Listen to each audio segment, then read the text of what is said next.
الآب والابن والروح القدس الإله الواحد أمين. أهلا وسهلا شباب COC. بنكمل تأملاتنا في مزمور 42 كما يشتاق الإيل إلى جداول المياه. وصلنا الآية 4 اللي فيها هذه أذكرها، اللي هو تعييرات الناس اللي بتقول لي أين إلهك، فأسكب نفسي لأني كنت أمر مع الجماع أتدرج معهم إلى بيت الله بصوت ترنم وحمد جمهور معيد.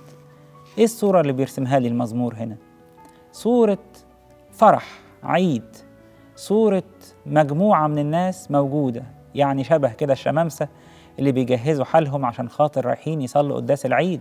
فأصبح لي ذكريات العيشة مع ربنا، وذكريات الأعياد، ذكريات الفرح بربنا هي اللي بتسندني لما الأعداء بيقولوا لي أين إلهك. عشان كده حبيبي لازم يكون عندك ذكريات روحية.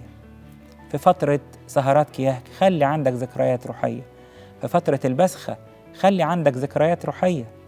في فترة الخمسين خلي عندك ذكريات روحية عن احتفال الكنيسة بالخمسين. خلي دايما عندك ذكريات روحية، لأنها اللي هتنفعك لما يجي الشيطان وأعوانه يقولوا لك أين إلهك، هتقول لهم أنا كنت بمر مع الجماع بصوت ترنم وحمد، أنا فاكر صوت الترانيم في ودني، أنا فاكر صوت ربنا اللي أنا سمعته وفرحت بيه وتأكدت ووثقت بربنا إلى أقصى درجة.